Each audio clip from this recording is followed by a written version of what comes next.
Hello and welcome to video diary number 3. We're still in Baiae and Misenum because we want to share with you some stories from the 1st century AD. Now the first is about Caligula, the Roman emperor. Now in 37 AD he succeeded Tiberius, and not long afterwards he ordered two lines in fact, of cargo boats to be moored together across the Bay of Baiae, so that he could then have earth piled on top of them and then ride across the bay on a horse, which he did several times, back and forth.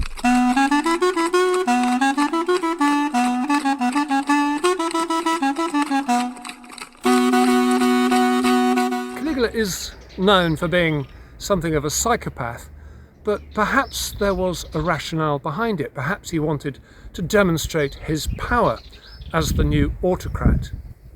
Suetonius gives us one or two reasons. This is the biographer. He says that Caligula was seeking to emulate Xerxes, who had built a bridge of boats across the Hellespont when he was invading Greece in 480 BC.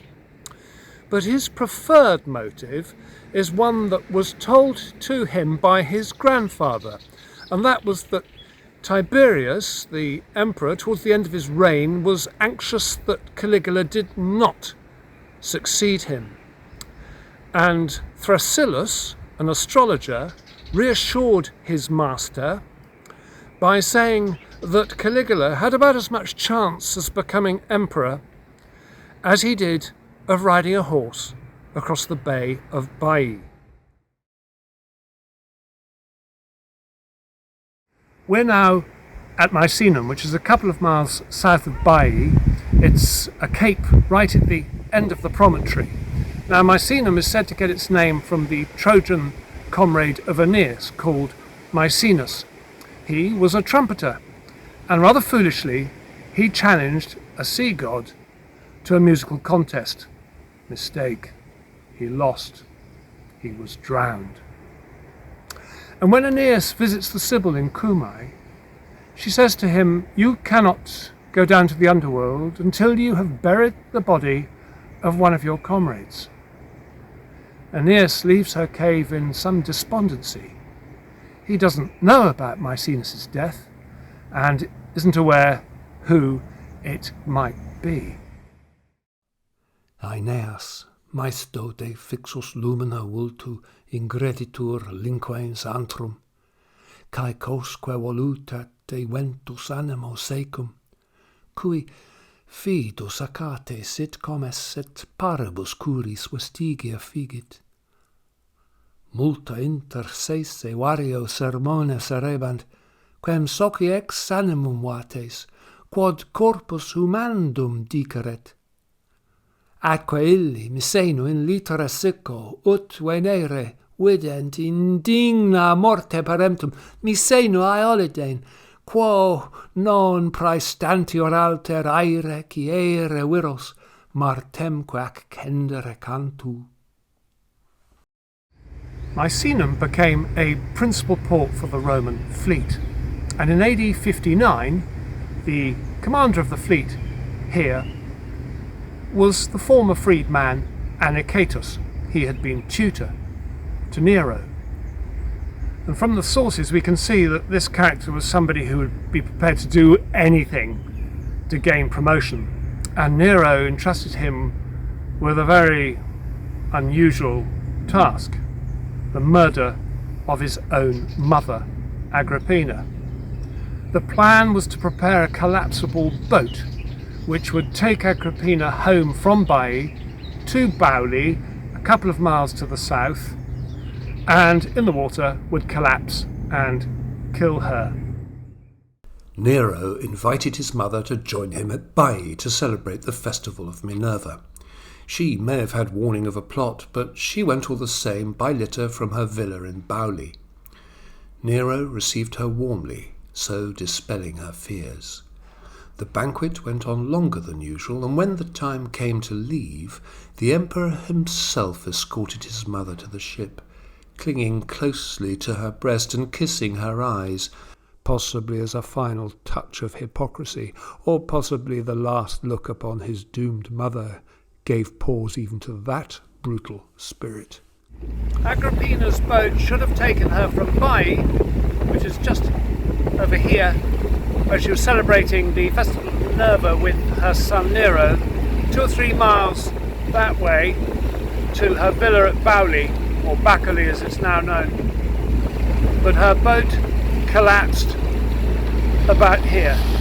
The canopy, weighted with lead, dropped onto Agrippina, killing one of her attendants instantly.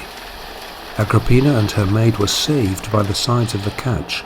Then those in the plot tried to capsize the vessel by all rushing to one side, but others did the opposite to keep the ship afloat. Soon they were in the water. The maid, hoping to save herself, shouted that she was Agrippina and was dispatched with poles, oars, and anything else the conspirators could lay their hands on. Agrippina reached the shore and made it back to her villa. Nero panicked. He called in Burrus and Seneca, his advisors, and asked them what to do. Those two were so shocked they didn't say anything, felt it better to keep quiet. Nero then called in Anicetus and said he had to finish the job that he had botched. So Anicetus took a troop of soldiers to the villa of Agrippina, and she, waiting there in the dark, lonely and afraid, heard the sound of soldiers arriving, the torches. They broke in. A centurion drew his sword. Centurioni ferrum de stringenti, prodentes uterum, ventrem ferri, exclamavit, multisque vulneribus confectast. Another 20 years or so passed, and the commander of the fleet here at Misenum was a fellow called Pliny. Now, Pliny is known to us as the author of the natural history. He's also known to us for being the uncle of Pliny the Younger, who in turn was famous for his letters. Now, Pliny the Younger and his mother, that's Pliny the Elder's sister, were staying here with the admiral when something really extraordinary and devastating happened some miles to the east of here, beyond Naples, where looms the mountain Vesuvius. Pliny wrote an account of this and sent it in a letter to the historian Tacitus. It was the 24th of August. My mother saw it first, a huge cloud rising to the east.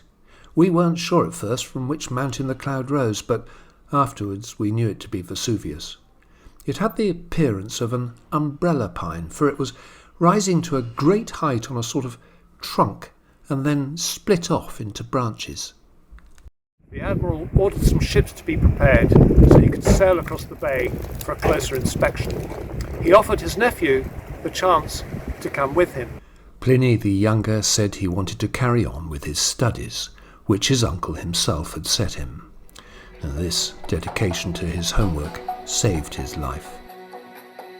His uncle and the crews sailed across the bay easily enough, but struggled to leave in the wind, and all perished, either overcome with fumes or struck by falling debris, or both. So that concludes our stay in Baiae and Misenum and Cumae. But before we go, I invite you just to enjoy this from the Baths of Mercury in Baiae. See you in Paestum.